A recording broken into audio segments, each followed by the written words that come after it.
मन नारायणी नारायणी हरि हरि भजमन नारायणी नारायणी हरि हरि हरि ओम नमो नारायण ओम नमो नारायण।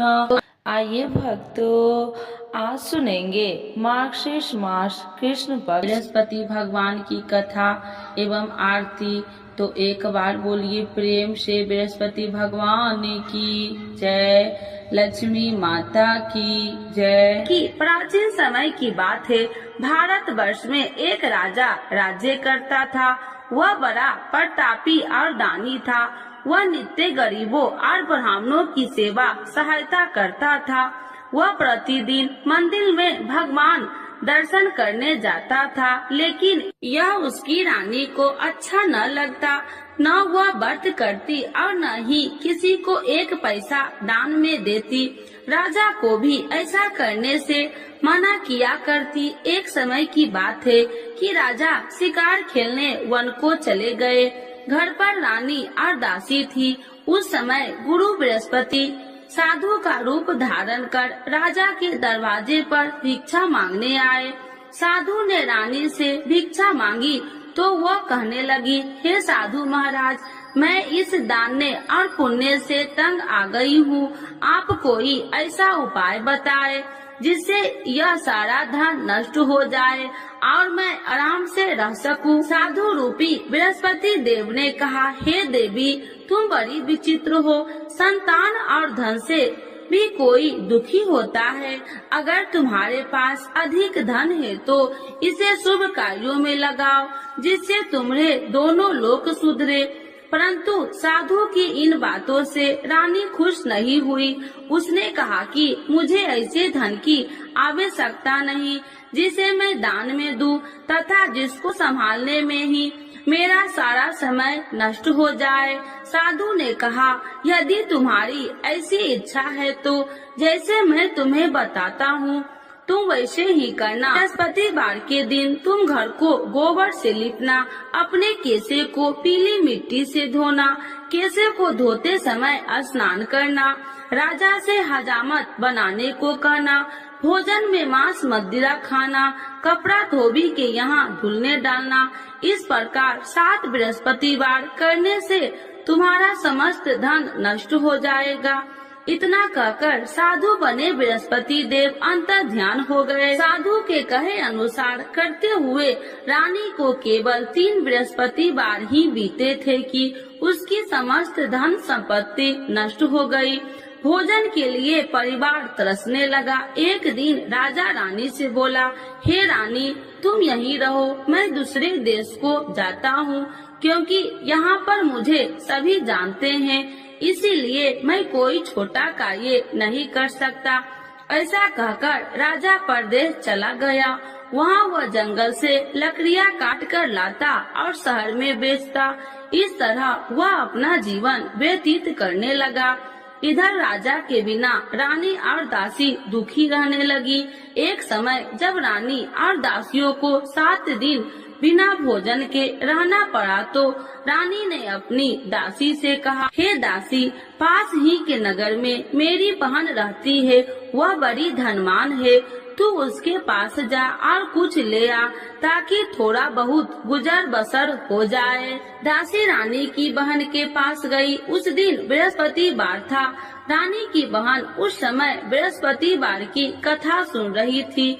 दासी ने रानी की बहन को अपनी रानी का संदेश दिया, लेकिन रानी की बहन ने कोई उत्तर नहीं दिया। जब दासी को रानी की बहन से कोई उत्तर नहीं मिला तो वह बहुत दुखी हुई। उसे क्रोध भी आया। दासी ने वापस आकर रानी को सारी बात बता दी। सुनकर रानी ने अपने भाग्य को कोसा। उधर रानी की बहन ने सोचा कि मेरी बहन की दासी आई थी, परंतु मैं उससे नहीं बोली, इससे वह बहुत दुखी हुई होगी। कथा सुनकर और पूजन समाप्त कर वह अपनी बहन के घर गई और कहने लगी, हे बहन, मैं बृहस्पतिवार का व्रत कर रही थी, तुम्हारी दासी गई परंतु जब तक कथा होती है तब तक न उठते हैं और न ही बोलते हैं, इसीलिए मैं नहीं बोली। कहो दासी क्यों गई थी? रानी बोली, बहन हमारे घर अनाज नहीं था। ऐसा कहते कहते रानी की आंखें भर आई। उसने दासियों समेत भूखा रहने की बात भी अपनी बहन को बता दी। रानी की बहन बोली, बहन देखो बृहस्पति देव भगवान सबकी मनोकामना पूर्ण करते हैं। देखो शायद तुम्हारे घर में अनाज रखा हो। यह सुनकर दासी घर के अंदर गई तो वहाँ उसे एक घड़ा अनाज का भरा मिल गया। उसे बड़ी हैरानी हुई क्योंकि उसे एक बर्तन देख लिया था। उसने बाहर आकर रानी को बताया। दासी रानी से कहने लगी, हे रानी, जब हमको भोजन नहीं मिलता तो हम व्रत ही तो करते थे, इसीलिए क्यों न इनसे व्रत और कथा की विधि पूछ ली जाए, हम भी व्रत किया करेंगे। दासी के कहने पर रानी ने अपनी बहन से बृहस्पतिवार व्रत के बारे में पूछा। उसकी बहन ने बताया, बृहस्पतिवार के व्रत में चने की दाल और मुनक्का से विष्णु भगवान का केले की जड़ में पूजन करे तथा दीपक जलाए, पीला भोजन करे तथा कथा सुने। इससे गुरु भगवान प्रसन्न होते हैं, मनोकामना पूर्ण करते हैं। व्रत और पूजन की विधि बताकर रानी की बहन अपने घर लौट आई। रानी और दासी दोनों में निश्चय किया कि बृहस्पति देव भगवान का पूजन जरूर करेंगे। 7 रोज बाद जब बृहस्पतिवार आया तो उन्होंने व्रत रखा। घुड़सार में जाकर चना और गुड़ बिन लाई तथा उसकी दाल से केले की जड़ तथा विष्णु भगवान का पूजन किया। अब पीला भोजन कहाँ से लाए? दोनों बड़ी दुखी हुई, परंतु उन्होंने व्रत किया था, इसीलिए बृहस्पति देव भगवान प्रसन्न थे। एक साधारण व्यक्ति के रूप में वे दोनों थालों में सुंदर पीला भोजन लेकर आए और दासी को देकर बोली, हे दासी, यह भोजन तुम्हारे लिए और तुम्हारी रानी के लिए है, इसे तुम दोनों ग्रहण करना। दासी भोजन पाकर बहुत प्रसन्न हुई। उसने रानी को सारी बात बताई। उसके बाद से वे प्रत्येक बृहस्पतिवार को गुरु भगवान का व्रत और पूजन करने लगी। बृहस्पति भगवान की कृपा से उनके पास धन हो गया, परंतु रानी फिर पहले की तरह आलस करने लगी। तब दासी बोली, देखो रानी, तुम पहले भी इसी प्रकार आलस करती थी, तुम्हें धन रखने में कष्ट होता था, इस कारण सभी धन नष्ट हो गया। अब गुरु भगवान की कृपा से धन मिला है तो फिर तुम्हें आलस होता है। बड़ी मुसीबतों के बाद हमने ये धन पाया है, इसीलिए हमें दान पुण्य करना चाहिए।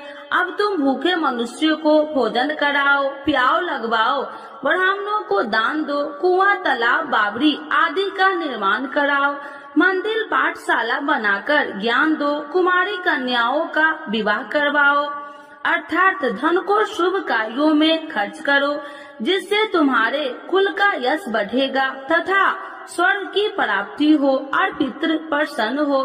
दासी की बात मानकर रानी शुभ कर्म में करने लगी। उसका यश फैलने लगा। एक दिन रानी और दासी आपस में विचार करने लगी कि जाने राजा किस दशा में होंगे, उनकी कोई खोज खबर भी नहीं है। उन्होंने श्रद्धा पूर्वक गुरु बृहस्पतिवार भगवान से प्रार्थना की, राजा जहाँ कहीं भी हो शीघ्र वापस आ जाए। उधर राजा परदेश में बहुत दुखी रहने लगा। वह प्रतिदिन जंगल से लकड़ियाँ बीन कर लाता और उसे शहर में बेचकर अपने दुखी जीवन को बड़ी कठिनता से व्यतीत करता। एक दिन दुखी हो अपनी पुरानी बातों को याद करके वह रोने लगा और उदास हो गया। उसी समय राजा के पास बृहस्पति देव साधु के भेष में आकर बोले, हे लकड़हारे, तुम इस सुनसान जंगल में किस चिंता में बैठे हो, मुझे बतलाओ। यह सुन राजा के नेत्रों में जल भर गया और साधु की वंदना कर राजा ने अपनी संपूर्ण कहानी सुना दी। महात्मा दयालु होते हैं। वे राजा से बोले, हे राजा, तुम्हारी पत्नी ने बृहस्पति देव के प्रति अपराध किया था, जिसके कारण तुम्हारी यह दशा हुई। अब तुम चिंता मत करो, भगवान तुम्हें पहले से अधिक धन देंगे। देखो तुम्हारी पत्नी ने बृहस्पतिवार का व्रत प्रारंभ कर दिया है।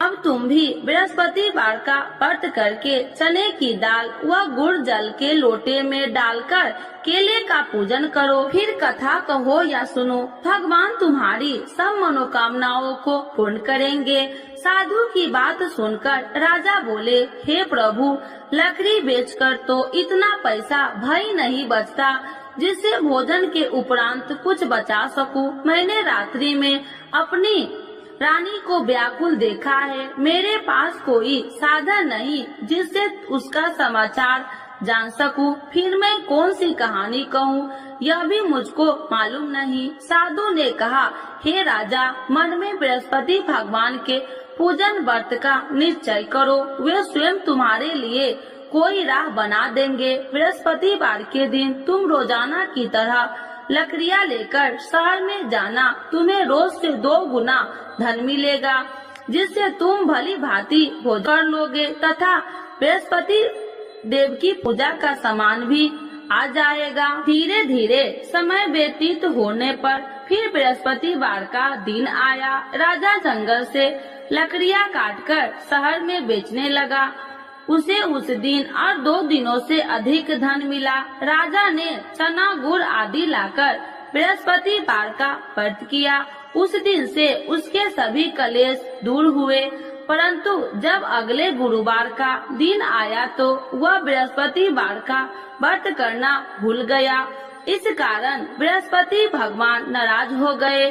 उस दिन उस नगर के राजा ने विशाल यज्ञ का आयोजन किया था तथा अपने समस्त राज्यों में घोषणा करवा दी कि सभी मेरे यहाँ भोजन करने आवे, किसी के घर चूल्हा न जले। इस आज्ञा को जो न मानेगा उसको फांसी दे दी जाएगी। राजा की आज्ञा अनुसार राज्य के सभी वासी राजा के भोजन में सम्मिलित हुए, लेकिन लकड़हारा कुछ देर से पहुंचा, इसीलिए राजा को उसको अपने साथ महल में ले गए। जब राजा लकड़हारे को भोजन करा रहे थे तो रानी की दृष्टि उस खूंटी पर पड़ी जिस पर उसका हार लटका हुआ था। उसे हार खूंटी पर लटका दिखाई नहीं दिया। रानी को निश्चय हो गया कि मेरा हार इस लकड़हारे ने चुरा लिया है। उसी समय सैनिक बुलाकर उसको जेल में डलवा दिया। लकड़हारा जेल में विचार करने लगा कि जाने कौन से पूर्व जन्म के कर्म से मुझे यह दुख प्राप्त हुआ है, और जंगल में मिले साधु को याद करने लगा। तत्काल बृहस्पति देव साधु के रूप में प्रकट हो गए और कहने लगे, अरे मूर्ख, तूने बृहस्पति देवता की कथा नहीं की, इसी कारण तुझे यह दुख प्राप्त हुआ है। अब चिंता मत कर, बृहस्पतिवार के दिन जेल खाने के दरवाजे पर तुझे 4 पैसे पड़े मिलेंगे। उनसे तू बृहस्पतिवार की पूजा करना तो तेरे सभी कष्ट दूर हो जाएंगे। अगले बृहस्पतिवार उसे जेल के द्वार पर 4 पैसा मिले। राजा के पूजा का सामान मंगवाकर कथा कही और प्रसाद बांटा।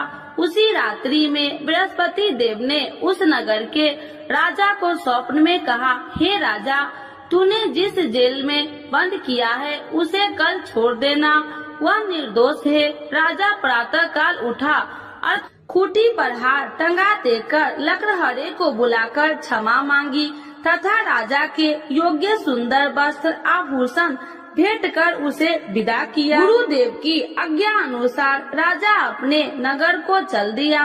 राजा जब नगर के निकट पहुंचा तो उसे बड़ा ही आश्चर्य हुआ। नगर में पहले से अधिक बाग, तालाब और कुएं तथा बहुत सी धर्मशालाएं, मंदिर आदि बने हुए थे। राजा ने पूछा कि यह किसका बाग और धर्मशाला है। तब नगर के सब लोग कहने लगे कि यह सब रानी और दासी द्वारा बनवाए गए हैं। राजा को आश्चर्य हुआ और गुस्सा भी आया कि उसकी अनुपस्थिति में रानी के पास धन कहां से आया होगा। जब रानी ने यह खबर सुनी कि राजा आ रहे हैं तो उसने अपनी दासी से कहा, हे दासी, देख राजा हमको कितनी बुरी हालत में छोड़ के गए थे, वह हमारी ऐसी हालत देखकर लौट न जाए, इसीलिए तू दरवाजे पर खड़ी हो जा। रानी की आज्ञा अनुसार दासी दरवाजे पर खड़ी हो गई और जब राजा आए तो उन्हें अपने साथ महल में लिवा आई। तब राजा ने क्रोध करके अपनी तलवार निकाली और पूछने लगी, बताओ यह धन तुम्हें कैसे प्राप्त हुआ। तब रानी ने सारी कथा कह सुनाई। राजा ने निश्चय किया कि मैं रोजाना दिन में 3 बार कहानी कहा करूँगा और रोज व्रत किया करूँगा। अब हर समय राजा के दुपट्टे में चने की दाल बंधी रहती तथा दिन में 3 बार कथा कहता। एक रोज राजा ने विचार किया कि चलो अपनी बहन के यहाँ हो आऊं। इस तरह का निश्चय कर राजा घोड़े पर सवार हो अपनी बहन के यहाँ चल दिया। मार्ग में उसने देखा कि कुछ आदमी एक मुर्दे को लिए जा रहे हैं। उन्हें रोककर राजा कहने लगा, अरे भाइयों, मेरी बृहस्पतिवार की कथा सुन लो। वे बोले, लो हमारा तो आदमी मर गया है, इसको अपनी कथा की पड़ी है। परंतु कुछ आदमी बोले, अच्छा कहो, हम तुम्हारी कथा भी सुनेंगे। राजा ने दाल निकाली और कथा कहनी शुरू कर दी। जब कथा आदि हुई तो मुर्दा हिलने लगा और जब कथा समाप्त हुई तो राम राम कह के वह मुर्दा खड़ा हो गया। राजा आगे बढ़ा, उसे चलते चलते शाम हो गई। आगे मार्ग में उसे एक किसान खेत में हल चलाता मिला। राजा ने उसे कथा सुनने का आग्रह किया, लेकिन वह नहीं माना। राजा आगे चल पड़ा। राजा के हटते ही बैल पछाड़ खाकर गिर गए तथा किसान के पेट में बहुत जोर से दर्द होने लगी। उसी समय किसान की माँ रोटी लेकर आई। उसने जब देखा तो अपने पुत्र से सब हाल पूछा। बेटे ने सभी हाल बता दिया। बुढ़िया दौड़ी दौड़ी उस घुड़सार के पास पहुँची और उसने बोली, मैं तेरी कथा सुनूंगी, तू अपनी कथा मेरे खेत पर ही चलकर कहना। राजा ने लौटकर बुढ़िया के खेत पर जाकर कथा कही, जिसके सुनते ही बैल खड़े हो गए तथा किसान के पेट का दर्द भी बंद हो गया। राजा अपनी बहन के घर पहुंच गया। बहन ने भाई को खूब मेहमानबाजी की। दूसरे रोज प्रातः काल राजा जागा तो वह देखने लगा कि सब लोग भोजन कर रहे हैं। राजा ने अपनी बहन से जब पूछा, ऐसा कोई मनुष्य नहीं है जिसने भोजन नहीं किया हो, जो मेरी बृहस्पतिवार की कथा सुन ले। बहन बोली, हे भैया, यह देश ऐसा ही है। यहाँ लोग पहले भोजन करते हैं, बाद में कोई अन्य काम करते हैं। फिर वह एक कुम्हार के घर गई, जिसका लड़का बीमार था। उसे मालूम हुआ कि उसके यहाँ 3 दिन से किसी ने भोजन नहीं किया है। रानी ने अपने भाई की कथा सुनने के लिए कुम्हार से कहा। वह तैयार हो गया। राजा ने जाकर बृहस्पतिवार की कथा कही, जिसको सुनकर उसका लड़का ठीक हो गया। अब तो राजा को प्रशंसा होने लगी। एक दिन राजा ने अपनी बहन से कहा, हे बहन, अब मैं अपने घर जाऊंगा, तुम भी तैयार हो जाओ। राजा की बहन ने अपनी सास से अपने भाई के साथ जाने की आज्ञा मांगी।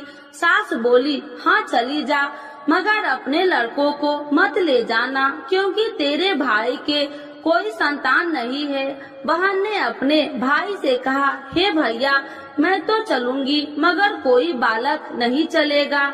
अपनी बहन को भी छोड़कर दुखी मन से राजा अपने नगर को लौट आया। राजा ने अपनी रानी से सारी कथा बताई और बिना भोजन किए वह सैया पर लेट गया। रानी बोली, हे प्रभु, बृहस्पति देव ने हमें सब कुछ दिए हैं, वे हमें संतान अवश्य देंगे।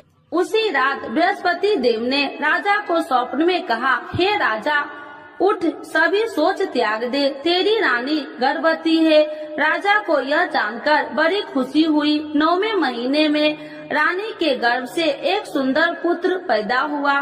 तब राजा बोला, हे रानी, स्त्री बिना भोजन के रह सकती है, परंतु बिना कहे नहीं रह सकती।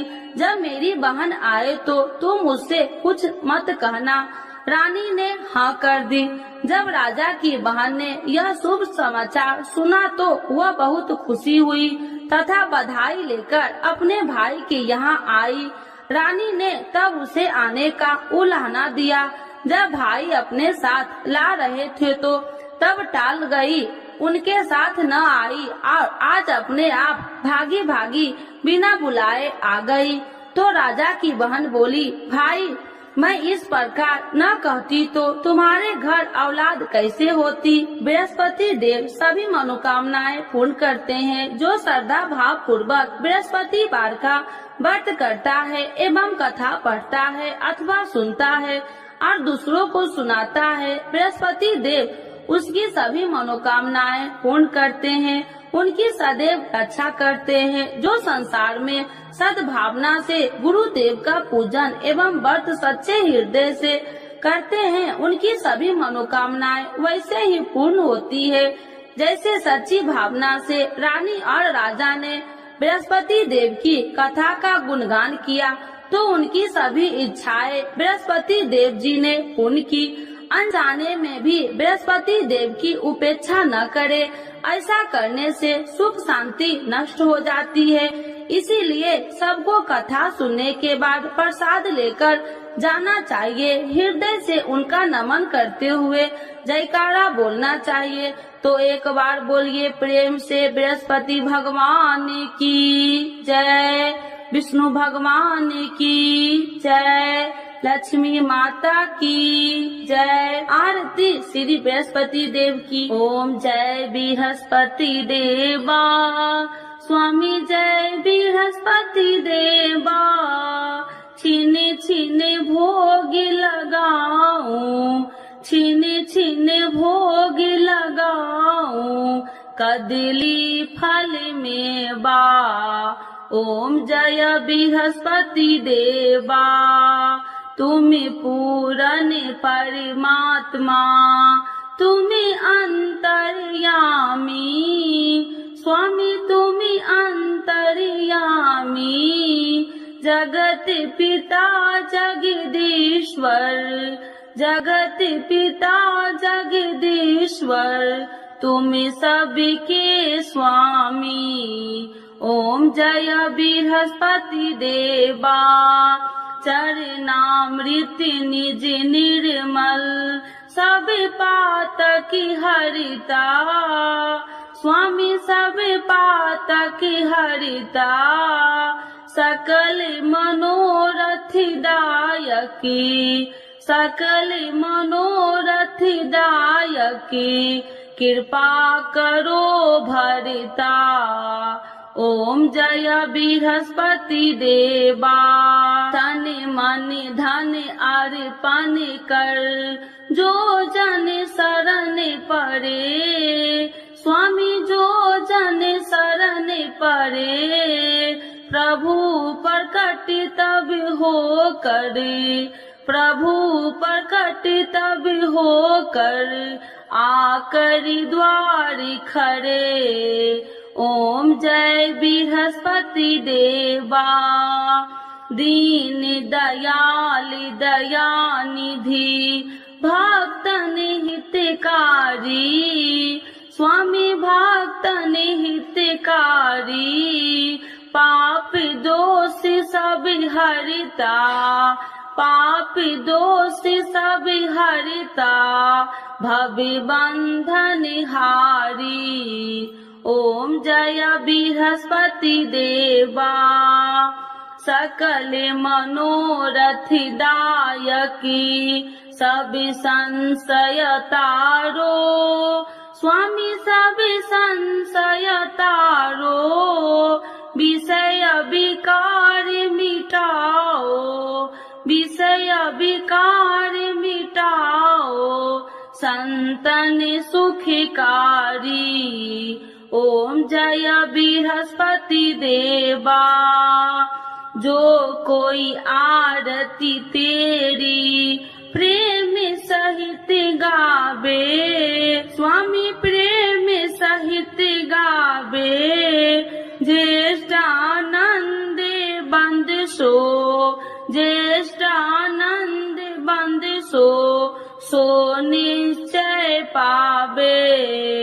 ओम जय बृहस्पति देवा, स्वामी जय बृहस्पति देवा।